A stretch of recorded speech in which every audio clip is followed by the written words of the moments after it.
नमस्कार दोस्तों, मैं हूं कुणाल काकरवाल और आप सभी का स्वागत करता हूं मैं हमारे YouTube चैनल पर जिसका नाम है इंग्लिश पायनियर। दोस्तों, पिछले 2 वीडियोस में हम लोगों ने सेंटेंसेस के बेसिक स्ट्रक्चर पर काम किया कि सेंटेंस क्या होता है, किस तरह से बनाते हैं, subject, helping verb, main verb और ऑब्जेक्ट क्या होता है, इस चीज को समझा। दूसरे वीडियो में हम लोगों ने देखा कि इंपेरेटिव सेंटेंसेस क्या होते हैं। दुनिया के सबसे छोटे सेंटेंस, अंग्रेजी के सबसे छोटे सेंटेंसेस होते हैं जिसमें हम किसी को कोई आदेश देते हैं या रिक्वेस्ट करते हैं या फिर किसी को कोई काम करने से मना करते हैं। आज हमारा है डे 3 और आज हम लोग जिस स्ट्रक्चर पर काम करने वाले हैं उसमें हम सब्जेक्ट को भी इंट्रोड्यूस करवाएंगे। अब हम सब्जेक्ट के साथ में काम करेंगे। अभी हमने पिछले स्ट्रक्चर में क्या किया, सिर्फ वर्ब की फर्स्ट फॉर्म और ऑब्जेक्ट पर काम किया। इस सेंटेंस में, इस स्ट्रक्चर में हम लोग सब्जेक्ट के साथ भी काम करेंगे। तो आज का हमारा जो स्ट्रक्चर होता है वो होता है subject plus main verb plus object.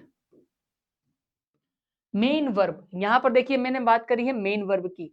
Direct हम मेन वर्ब ही लगाएंगे, वर्ब की फॉर्म की बात नहीं कर रहा हूं मैं, डायरेक्ट मेन वर्ब की बात कर रहा हूं मैं।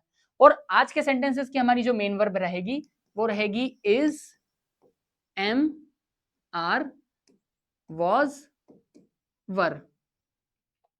इज, एम, आर और वॉज, वर, ये directly as a main verb हम यूज करने वाले हैं। समझने की कोशिश करेगा। Is, am, are, was, were एक ऐसी वर्ब है जो हेल्पिंग वर्ब के तौर पर भी इस्तेमाल होती है और मेन वर्ब के तौर पर भी इस्तेमाल होती है। हाँ, मैं बिल्कुल सही बोल रहा हूं। इज, एम, आर को, इज, एम, आर, वॉज, वर को आप हेल्पिंग वर्ब के तौर पर भी इस्तेमाल कर सकते हो और मेन वर्ब के तौर पर भी इस्तेमाल कर सकते हो। अब अभी हम हेल्पिंग वर्ब के तौर पर इसको यूज नहीं करना सीख रहे हैं। अभी हम इसको यूज करना सीख रहे हैं डायरेक्ट मेन वर्ब के तौर पर। अब अगर इजेमार को या वॉजवर को आपको मेन वर्ब के तौर पर इस्तेमाल करना है तो इजेमार और वॉजवर का मतलब होता है या हूं, और वॉजवर का मतलब होता है था, थी और थे। अच्छा, एक चीज यहां पर ध्यान देना, इजेमार का मतलब है, हूं, वॉजवर का मतलब था, थी, थे तो होता ही है, परंतु एक चीज का ध्यान रखना कि हर था के लिए केवल वॉजवर नहीं लगेगा, हर है या हूं के लिए केवल इजेमार नहीं लगेगा। ये चीजें हम आने वाले लेक्चर्स में समझने की कोशिश करेंगे कि आपको कहां पर इन चीजों को किस तरह से यूज करना है। आपने वो एक कहावत सुनी होगी कि हर चमकती चीज सोना नहीं होती, वैसे ही हर था का मतलब वॉज या वर नहीं होता। ये आप लोगों को समझना जरूरी है। तो अभी के लिए इसको ये समझो, अभी के लिए इसको मान लो कि इजेम, मान लो क्या होता ही है, इजेमार का मतलब है या हूं होता है और वॉजवर का मतलब था, थी, थे होता है। अब हम लोग इसके आधार पर सेंटेंसेस बनाएंगे। अच्छा, इजेमार और वॉजवर का यूज क्या होता है, तो यहां पर हम इसका यूज करते हैं किसी व्यक्ति की पहचान को बताने के लिए, किसी व्यक्ति की आइडेंटिटी को बताने के लिए, या फिर उसकी क्वालिटी को बताने के लिए, या फिर उसकी कोई पोस्ट वगैरह हो, क्वालिटी पोस्ट वगैरह को बताने के लिए, उसकी कोई पोजीशन है, डेजिग्नेशन है, उसको बताने के लिए हम किसका यूज करेंगे, इजेमार या वॉजवर का। यानी कि कोई व्यक्ति अगर कुछ है या कोई कुछ था तो हम इजेमार वॉजवर का यूज करते हैं। आइए एग्जाम्पल के तौर पर इसको हम समझने की कोशिश करते हैं। मैं एक डॉक्टर हूं, कैसे बनेगा, मैं एक डॉक्टर हूं, कैसे बनाएंगे सेंटेंस को, आई एम अ डॉक्टर। अब अभी यहां पर अ क्यों लगा है, अभी आप लोग इसको समझने की कोशिश मत करिए, इतना ज्यादा इस पर दिमाग मत लगाइए, क्योंकि इस वाले कॉन्सेप्ट को हम आर्टिकल वाले टाइम पर क्लियर कर लेंगे। हम स्टेप बाय स्टेप सीखेंगे और सारी चीजें सीखेंगे। मैं आप लोगों को बीच मझधार में अकेला नहीं छोड़ूंगा। शुरुआत से हाथ पकड़ा है, आखिरी तक आप लोगों को लेकर जाऊंगा, लेकिन थोड़ा सा पेशेंस, केवल और केवल 90 दिन का आप लोगों को रखना पड़ेगा। क्योंकि स्टेप बाय स्टेप अगर आप सारी चीजें सीखते जाओगे तो आप लोगों के लिए सीखना आसान रहेगा। वरना क्या होता है कि YouTube के आप लोगों ने वैसे तो बहुत सारे वीडियोस देख लिए होंगे, कभी कौन सा वीडियो चल रहा है, कभी कोई सा वीडियो चल रहा है, कभी क्या सीख रहे हो, कभी क्या सीख रहे हो, आपको एक स्टेप बाय स्टेप फॉर्मेट नहीं मिलती है। लेकिन मैं आप लोगों को स्टेप बाय स्टेप तरीके से, स्टेप बाय स्टेप फॉर्मेट के थ्रू ही सारी चीजें सिखाने वाला हूं।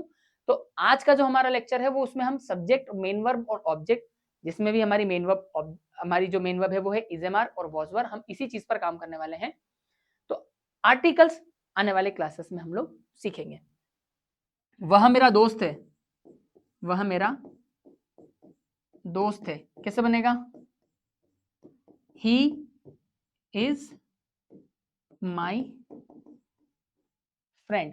वह मेरा दोस्त है, ही इज माई फ्रेंड। मैं खुश हूं या वह खुश है, वह खुश है, कैसे बोलेंगे? ही इज हैप्पी, वह खुश है, ही इज हैप्पी। वे व्यस्त हैं, वे व्यस्त हैं, कैसे बनेगा? दे आर बिजी, वे व्यस्त हैं, दे आर बिजी। आइए कुछ एग्जाम्पल इसके आधार पर हम लोग प्रैक्टिस करने की कोशिश करते हैं। अभी मैंने सिर्फ आप लोगों को इज़ेमार पढ़ाया है, वॉजवर अभी पढ़ाने वाला हूं मैं। अच्छा, एक चीज, एक कंफ्यूजन और रह गया मेरे हिसाब से आप लोगों का, इज एम आर। वैसे तो आप लोगों को पता होगा कि इज का यूज कहाँ करना है, एम का यूज कहाँ करना है, आर का यूज कहाँ करना है, पर फिर भी मैं आप लोगों को बता देता हूँ। इज एम आर में से आप लोगों को जो चीजें डिवाइड करनी है वो डिवाइड करनी है सब्जेक्ट्स के आधार पर। किसके आधार पर डिवाइड करनी है चीजों को? सब्जेक्ट के आधार पर। अगर हमारे सब्जेक्ट में आई है तो हम उसके साथ में एम का यूज करेंगे। अगर हमारे सब्जेक्ट में ही, शी, इट या फिर कोई सिंगुलर नाउन है तो हम उसके साथ में इज का यूज करेंगे। ही, शी, इट और सिंगुलर नाउन के साथ में इज का यूज करेंगे। और अगर हमारे सब्जेक्ट्स में वी, दे और यू है तो हम वहां पर आर का यूज करेंगे। ठीक है, ये जो बॉक्स बनाया है इतना सा, इस बॉक्स को आप अच्छे से देख लो। इज एम आर का यूज कैसे करना है आप लोगों को इसमें पूरा क्लियर हो जाएगा। फिर से बोल देता हूं मैं, ही, शी, इट और कोई सिंगुलर नाउन के साथ में हम इज का यूज करेंगे, आई के साथ में हम एम का यूज करेंगे, वी, दे और यू के साथ में हम आर का यूज करेंगे। आप लोगों ने बहुत सुना होगा कि सिंगुलर सब्जेक्ट के साथ में ये लगा दो, प्लूरल सब्जेक्ट के साथ में ये लगा दो, तो इसके साथ में ये लगा दो, उसके साथ वो लगा दो। पर दोस्तों मैं आप लोगों के लिए एक चीज क्लियर करना चाहता हूं कि आप लोगों को अंग्रेजी अभी मैं स्पोकन इंग्लिश वाली सिखा रहा हूं। मैं कॉम्पिटिटिव लेवल की अगर बात करूं तो आप लोगों के लिए जरूरी है ये समझना कि फर्स्ट पर्सन सिंगुलर क्या होता है, सेकंड पर्सन सिंगुलर क्या होता है, थर्ड पर्सन सिंगुलर क्या होता है, फर्स्ट पर्सन प्लूरल क्या होता है, सेकंड पर्सन प्लूरल क्या होता है, थर्ड पर्सन प्लूरल क्या होता है। ये सारा फसाद आप लोगों के लिए एज ए स्पोकन इंग्लिश जरूरी नहीं है, बिल्कुल जरूरी नहीं है। आप लोगों को ये समझने की जरूरत है आई, वी, दे, यू के साथ में क्या यूज करना है, ही, शी, इट, नेम के साथ में क्या यूज करना है। सिंपल, इतने में आपका काम हो जाएगा। ठीक है, आपको first person, second person, third person, singular, plural पर जाने की जरूरत नहीं है। वो सब काम कॉम्पिटिटिव लेवल की जब आप अंग्रेजी सीखना चाहते हो तब जरूरी होगा। अभी आप लोगों के लिए जरूरी है कि आप स्पोकन इंग्लिश किस तरह से सीख सकते हो। तो जब आप अंग्रेजी स्पोकन वाली की बात करते हो, स्पीकिंग वाली अंग्रेजी की बात करते हो, जब आप बोलने वाली अंग्रेजी की बात करते हो, तो आप लोगों के लिए ग्रामेटिकली कॉन्सेप्ट्स का इतना ज्यादा इंपॉर्टेंस नहीं रहता है। ठीक है, तो यहां पर हम आगे बढ़ते हैं एग्जाम्पल्स की ओर। कुछ एग्जाम्पल देखने की कोशिश करते हैं सब्जेक्ट, मेन वर्ब और ऑब्जेक्ट इस स्ट्रक्चर के आधार पर। राम एक अच्छा लड़का है, कैसे बनेगा ये सेंटेंस? राम एक अच्छा लड़का है, Ram is a good boy, Ram is a good boy. Dinesh कल इंदौर में था। अब यहां पर ध्यान दीजिएगा, इंदौर में की बात हो रही है तो आप इन इंदौर लगा दोगे। ठीक है, दिनेश वॉज इन इंदौर, कल की बात भी हुई है, यस्टरडे।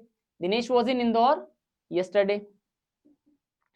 हम खुश हैं, वी आर हैप्पी, हम खुश हैं, वी आर हैप्पी। अच्छा एक चीज करो, एक काम करो, आप लोग मेरे साथ में रिपीट भी करते जाओ सेंटेंसेस को। ठीक है, मैं आप लोगों को अंग्रेजी सिखा रहा हूं, मैं आप लोगों को सेंटेंसेस सिखाता जा रहा हूं, आप लोग मेरे साथ में रिपीट भी करो इन सेंटेंसेस को। प्रैक्टिस करना है ना, आप लोगों को अंग्रेजी सीखना है ना। केवल मेरे अंग्रेजी सिखाने से आप लोग तो अंग्रेजी सीख नहीं जाओगे, मेहनत तो आप लोगों को भी करना पड़ेगी थोड़ी सी, संघर्ष तो आप लोगों का भी है। मैं अकेला ही थोड़ी संघर्ष कर लूंगा, मैं तो सिखा ही रहा हूं। लेकिन जब तक आप खुद से प्रैक्टिस नहीं करोगे, जब तक आप मेरे साथ में सेंटेंसेस बोलोगे नहीं, आप लोगों को अंग्रेजी में इतना इंप्रूवमेंट नजर नहीं आएगा। तो आप लोगों के लिए इंपॉर्टेंट ये है कि आप कितनी जल्दी अंग्रेजी सीखना चाहते हो। वाकई में मैं ये जो 90 दिन का टारगेट लेके चला हूं, इस 90 दिन में आप लोग अंग्रेजी सीखना चाहते हो या 900 दिनों में अंग्रेजी सीखना चाहते हो? अगर 90 दिनों में सीखना चाहते हो तो जैसे जैसे मैं प्रैक्टिस करवाता जा रहा हूं वैसे वैसे मेरे साथ में प्रैक्टिस भी करते जाओ। सिर्फ वीडियो देख लेने से अंग्रेजी नहीं आ जाती, सिर्फ कोचिंग की फीस जमा कर देने से अंग्रेजी नहीं आ जाती, सिर्फ रेगुलर कोचिंग जाने से अंग्रेजी नहीं आ जाती। आप लोगों को प्रैक्टिस भी करना पड़ती है, आप लोगों को खुद से मेहनत करना पड़ती है और दिमाग चलाना पड़ता है। अधिकतर बच्चे तो कोचिंग भी जाने के बाद में, कोचिंग में टीचर पढ़ा रहे हैं कुछ और हमारा दिमाग है कहीं और, फोकस नहीं रहता है, फोकस फोकस फोकस म्हणजे फोकस चाहिए आप लोगों को। आगे बढ़ते हैं, हम लोग प्रैक्टिस करते हैं। राधा बहुत सुंदर है, राधा बहुत सुंदर है, Radha is very beautiful, Radha बहुत सुंदर है, Radha is very beautiful. Sunil चोर है, सुनील चोर है, सेंटेंस बनाओ फटाफट मेरे साथ में। सुनील चोर है, सुनील इज थीफ। मैं एक शिक्षक हूं, मैं एक शिक्षक हूं, आई एम अ टीचर। विद्यार्थी विद्यालय में है, विद्यार्थी विद्यालय में है। Students are in school, students are in school. यह जंगल बहुत घना है, यह जंगल बहुत घना है। दिस फॉरेस्ट इज वेरी, क्या यूज करेंगे, डेंस। आपने डेंसिटी वर्ड सुना होगा, डेंसिटी घनत्व, डेंसिटी सुना है ना, तो डेंसिटी से ही बना है डेंस। डेंस यानी घना, DENSE, स्पेलिंग इसकी क्या होती है, DENSE। अगला एग्जांपल है, वे मीटिंग में हैं, वे मीटिंग में हैं, तो कैसे बनेगा, दे आर इन मीटिंग। वे मीटिंग में हैं, कैसे बनेगा, दे आर इन मीटिंग। यह मेरी कार है, यह मेरी कार है, this is my car, this is my car. वे मेरे दोस्त हैं, वे बहुत सारे लोग हैं, वे मेरे दोस्त हैं। They are my friends, they are my friends. दादाजी खुश हैं, ग्रैंडफादर इज हैप्पी, दादाजी खुश हैं, ग्रैंडफादर इज हैप्पी। तुम मेरे साथ हो, यू आर विद मी, तुम मेरे साथ हो, यू आर विद मी। और अगर इसी सेंटेंस को मुझे ऐसा बोलना है कि मैं तुम्हारे साथ हूं, आई एम विद यू, मैं तुम्हारे साथ हूं, I am with you. Clear है यहां तक? आइए अब हम लोग आगे बढ़ते हैं और वॉजवर वाले सेंटेंसेस की प्रैक्टिस करने की कोशिश करते हैं। वॉजवर वाले सेंटेंस समझते हैं, एग्जांपल देखते हैं हम वॉजवर वाले सेंटेंसेस का। अब वॉजवर का मतलब क्या होता है, था, थी, थे। वॉजवर का मतलब क्या होता है, था, थी, थे। मैं डॉक्टर था, मैं डॉक्टर था, कैसे बनेगा, आई वॉज अ डॉक्टर। मैं डॉक्टर था, आई वॉज अ डॉक्टर।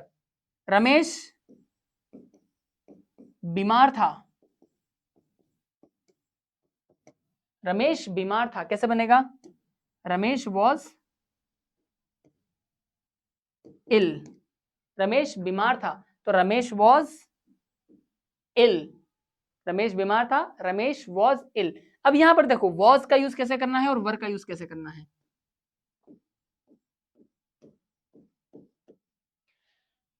अब एक कंफ्यूजन यहां पर हमेशा रहता है कि कैसे इसको यूज करें। अगर आप ही, शी, इट और कोई सिंगुलर नाउन के साथ में यूज करते हो तो आप वॉज का यूज करोगे, वी, दे और यू के साथ में आप वर का यूज करोगे। लेकिन एक चीज यहां पर आप लोगों को समझने की और जरूरत है, वो ये कि आई के साथ में हम हमेशा वॉज का यूज करते हैं। देखो जनरली क्या होता है, आई, वी, दे और यू ये हमेशा साथ में चलते हैं। आई, वी, दे और यू ये हमेशा साथ में चलते हैं। ही, शी, इट और सिंगुलर नाउन ये हमेशा साथ में चलते हैं। परंतु वॉज और वर वाले केस में क्या होता है कि आई वी, दे, यू का साथ छोड़ देता है। आई जो है ये वी, दे, यू का साथ छोड़ देता है। क्यों हुआ ऐसा, मैं बताता हूं उसका कारण। देखो बाकी सब जगह तो चारों साथ में चल रहे हैं। अब आई ने क्या करा, इजमार की जब बारी आई तो उसने साथ छोड़ दिया, वो एम के साथ चली गई। कौन, आई, आई किसके साथ चली गई, एम के साथ चली गई। ठीक है, अब विदेयु को बुरा लग गया, उन्होंने बोला कि इसका तो बदला लिया जाएगा भाई साहब, इसका कुछ ना कुछ तो बदला हम लेंगे। तो जब वॉजवर आया तो क्या हुआ कि वी, दे और यू ने आई को बाहर कर दिया। बोले हमको तेरे को रखना ही नहीं हमारे साथ में, तूने हमको इजेमार वाले टाइम पर धोखा दिया, तेरे को वॉजवर वाले टाइम पर रखेंगे ही नहीं हम साथ में। अब बेचारा आई रोता गाता गया ही, शी, इट और नेम के पास में, बोला मेरे को तो मेरे घर वालों ने भगा दिया, तो ही शी इट नेम वाले बेचारे क्या बड़े दिल वाले लोग हैं ये। इन्होंने बोला कि कोई बात नहीं, हमारे पास आ जा, हम तेरे को हमारे यहाँ पर पनाह दे देंगे। और तब से आई जो है वो वाज के साथ में यूज होता है। कोई लॉजिक है इस बात का? कोई लॉजिक है इस बात का? मुझे एक बात बताओ, ये जो कहानी मैंने आप लोगों के सामने अभी बनाई, क्या इस कहानी का कोई लॉजिक है? कोई लॉजिक नहीं है, ठीक है। और वैसे ही वॉज आई के साथ में क्यों लगा, इस बात का भी कोई लॉजिक नहीं है भाई साहब, ठीक है। आप लोग ये रीजन मत ढूंढने की कोशिश करना कि ऐसा क्यों हुआ, इसका क्या रीजन है। तो कुछ चीजों का रीजन नहीं होता है, कुछ चीजों का लॉजिक नहीं होता है, वो बस एज इट इज बना दी जाती है, जिसने बनाई है उसको, और उसको एज इट इज छोड़ दिया। तो आप लोगों को इसको ऐसा ही याद करना है, ऐसा ही इसको यूज करना है, आई के साथ में वॉज का यूज करना है। क्लियर है? ठीक है। मेरी कहानी को इतना ज्यादा सीरियसली मत लेना, ठीक है। मेरी ऐसी मनगढ़ंत कहानियां चलती रहेंगी, पूरे लेक्चर भर चलती रहेंगी, मतलब पूरे कोर्स भर चलती रहेगी। रमेश बीमार था, रमेश वॉज इल। हम मैनेजर थे, हम मैनेजर थे, पहले थे अब नहीं है, तो कैसे बोलेंगे? We were managers. हम मैनेजर थे, वी वर मैनेजर्स। बच्चे होशियार थे, बच्चे होशियार थे, तो कैसे बोलेंगे? चिल्ड्रन वर स्मार्ट, या फिर आप इंटेलिजेंट भी बोल सकते हैं। चिल्ड्रन वर स्मार्ट या फिर चिल्ड्रन वर इंटेलिजेंट। इस तरह से आप इन सेंटेंसेस को आराम से बना सकते हैं। आई होप ये बॉक्स आप लोगों को क्लियर हुआ हो। ये बॉक्स आप लोग देख लीजिए, अभी हम लोगों ने एग्जामर वाला देखा था, अभी वॉज वाला बॉक्स हमारे पास में यहाँ पर सामने दिया हुआ है। आइए कुछ सेंटेंसेस की प्रैक्टिस करते हैं हम वॉज और वर के साथ में। रोहन गरीब था, रोहन गरीब था, कैसे बनेगा ये sentence? Rohan was poor, Rohan गरीब था, रोहन वॉज पुअर। मेरी कार खराब थी, माई कार वॉज डैमेज, मेरी कार खराब थी, माई कार वॉज डैमेज। हम दुश्मन थे, हम दुश्मन थे, वी वर एनिमीज, हम दुश्मन थे, वी वर एनिमीज। राजू मूर्ख था, राजू वॉज फूल, राजू मूर्ख था, राजू वॉज फूल। आम महंगे थे, आम महंगे थे, प्रैक्टिस करो मेरे साथ में, सो क्यों गए? आम महंगे थे, मैंगोज वर कॉस्टली, मैंगोज वर कॉस्टली। रमेश और राजू दोस्त थे, रमेश और राजू दोस्त थे, रमेश एंड राजू। क्या लगेगा, क्या लगेगा, क्या लगेगा? जल्दी बताओ, जल्दी बताओ। रमेश एंड राजू वर, बिल्कुल सही। वॉज नहीं लगेगा, रमेश वॉज, राजू वॉज, लेकिन रमेश और राजू अगर दो नाम आ गए तो क्या लगाएंगे? वर लगाएंगे, क्योंकि यहां पर हमारा सब्जेक्ट कैसा हो गया? प्लूरल हो गया, ठीक है। Ramesh and Raju were friends. महिलाएं तैयार थी, महिलाएं तैयार थी, लेडीज वर रेडी। वाह, लेडीज वर रेडी, महिलाएं तैयार थी, लेडीज वर रेडी। कमरा साफ था, द रूम वॉज क्लीन्ड, कमरा साफ था, द रूम वॉज क्लीन्ड। इसी तरह से आप लोग और भी सेंटेंसेस बनाने की कोशिश करिए। बस एक चीज का यहां पर ध्यान रखिएगा आप लोग कि इन सेंटेंसेस में मैंने किसी भी प्रकार की कोई भी अन्य वर्ब का इस्तेमाल नहीं किया है, समझना। आना जाना, नहाना धोना, उठना बैठना, चलना घूमना फिरना, नाचना गाना, खेलना कूदना, किसी भी प्रकार की कोई भी अन्य वर्ब का इस्तेमाल इन सेंटेंसेस में नहीं हुआ है, क्योंकि जिन सेंटेंसेस में अलग से वर्ब लगाई जाती है वहां पर इजेमार वॉज वर हेल्पिंग वर्ब का काम करती है, मेन वर्ब का काम नहीं करती हैं। और हमने ये जो सेंटेंसेस पढ़े हैं, ये जो सेंटेंसेस सीखे हैं, ये सेंटेंसेस अपने आप में इजेमार वॉज वर हमारी मेन वर्ब होती है।